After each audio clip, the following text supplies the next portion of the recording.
Because we know that affect has a history, and that history is indissociable from the forms, cultural, social, etc., through which affect is expressed, what we understand as artifice has little bearing on what we experience as affect. The gap between cognitive and affective experiences has important implications. Among other things, it means that the history of affect is inseparable from the history of genre. As the forms of orality and writing have changed over centuries, and in this century over decades due to the rapid acceleration of technical innovations, so too the very nature of our affective, to say nothing of our cognitive responses to oral and written expressions. Put another way, and as one example among several, the rise of the novel from the ashes of the romance, for example, Spenser's The Faerie Queene, cannot be understood without, as one example, the rise of mercantilism, colonialism, and what we call the middle class. Juxtaposition and parataxis writ large are thus more than techniques with social and cultural implications. They are per se ethical and perhaps even political acts. Moreover, the contemporary popularity and relevance of a traditional novel like, for example, Jane Eyre, suggests that juxtaposition and parataxis, along with other elements in the writer's toolbox, character development, dialogue, setting, action, the narrative of gradual revelation, the key elements of the detective and mystery genres, and so forth, are strategies common enough to be sourced by a wide range of popular music artists, from the cred-seeking rapper or auto-tune pop diva boy toy to the Tin Pan Alley Coon Nashville, by way of LA 70s pop, country songwriter. Juxtaposition and parataxis in general transcend genre. But what about what we might imagine as straightforward linear narrative, unadulterated lyrical expression, unencumbered by juxtaposition or worse, parataxis, that wayward parent of modernism and postmodernism? We know that straightforward narrative description or expression are often key strategies within stanzas, scenes, acts, and chapters. None of these terms, however, are as transparent and obvious as they might appear.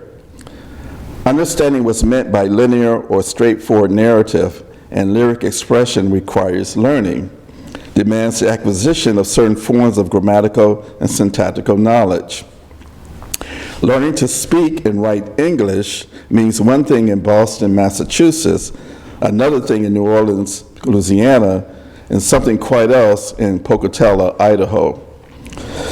Of course, there is overlap, some common elements of spelling, syntax, and grammar, which is why someone from Chicago or Cleveland can usually understand the written, if not always the verbal expressions of people from those cities that I just mentioned.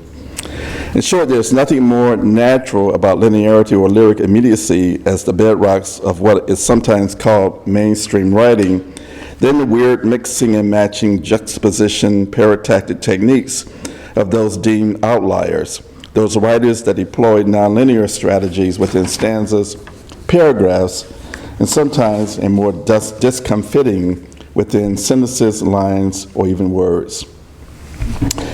Anyone who spent time with the metaphysical poets of the 17th century or the pre-imperial novels from lands today known as China or Japan, never mind the kabuki dance and no drama of the latter, knows that what is called postmodernist writing is less the practice of elitist artists and academics out of touch with the people than it is evidence of uneven developments and delayed cross-cultural influences.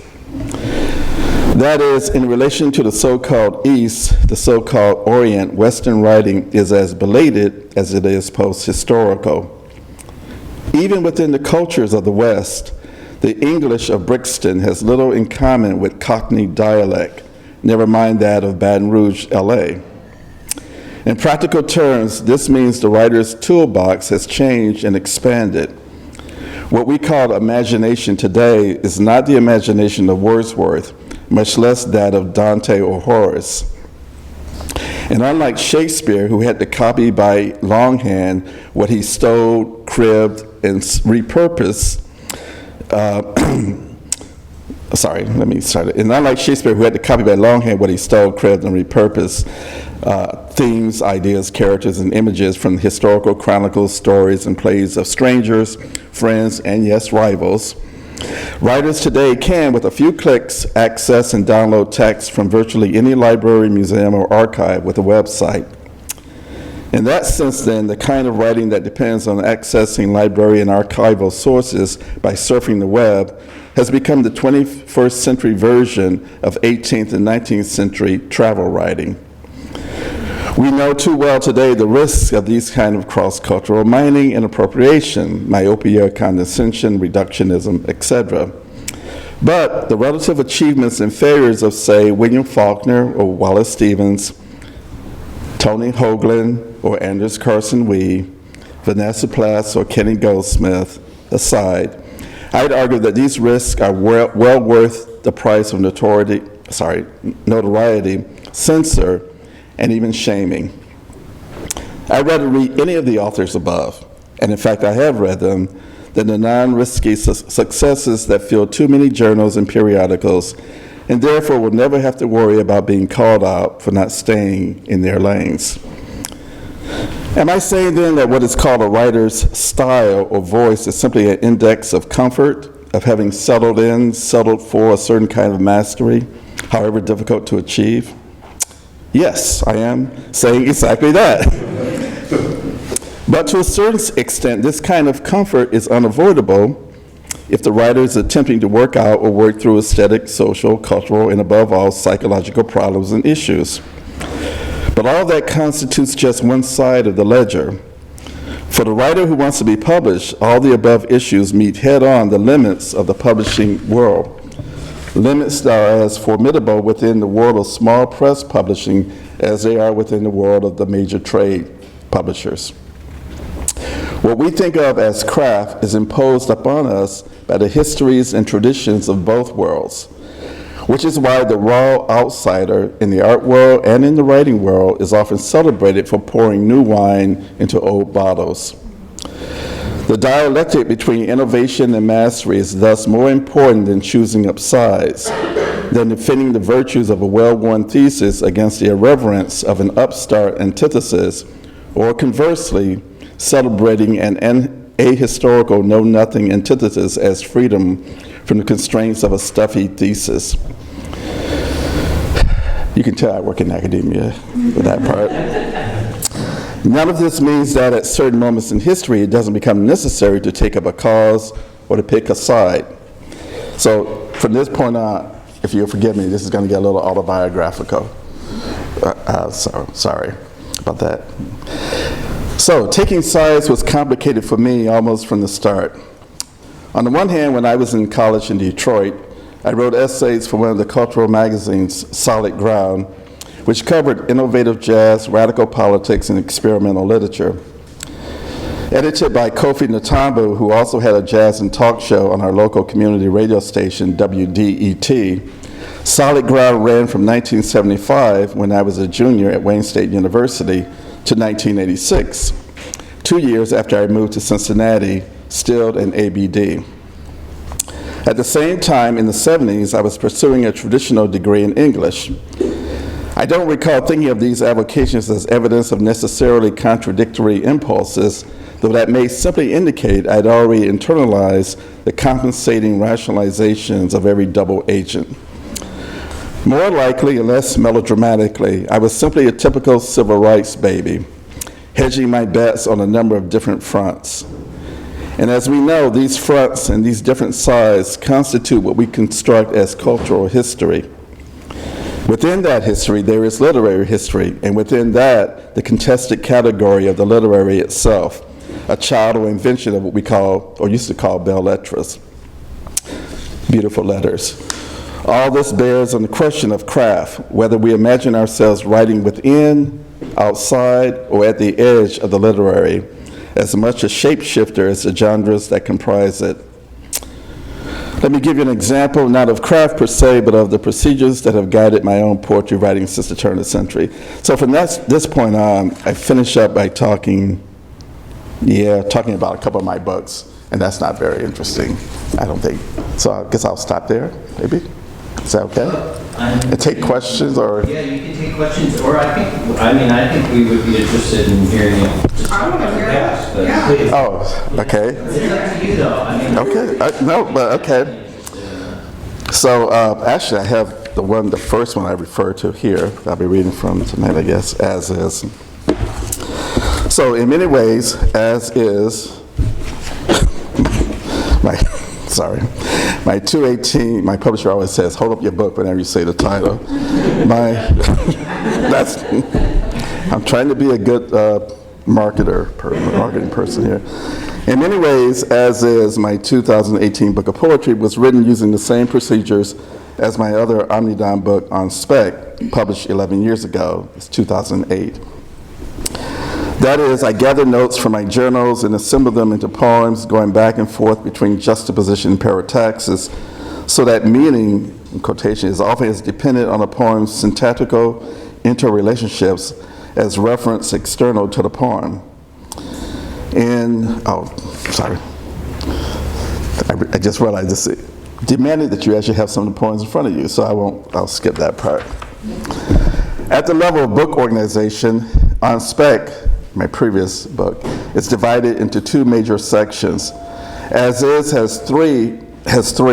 In both cases, every section was written independently of the other. And that's what I was meant earlier when I was talking about how novels are written or short stories, that rarely are they written from A to Z straight through. People write different parts at different points. And that tends to be the way that I organize poems within books and even poems themselves. So the interval between those sections can be measured in months and years. The last section in this book, Library, was written almost entirely during the summer and fall of 2017. The middle section, To Market, was written over a period of years, probably between 2011 and 2015. And many of the poems in the first section were written while I was working on How, another book. That is between 2002 and 2009. However, if there is a voice that threads its way through all the poems, it's because my procedures are fairly consistent and predictable. Back to that problem of mastery again, and comfort. I am a reader who writes. My ideas, phrases, themes tend to come from whatever I happen to be reading. The reason I wrote that was because when I originally gave this talk a year ago, some of the students said, are you, which I had never heard this question before, are you a reader who writes or a writer who reads? Which,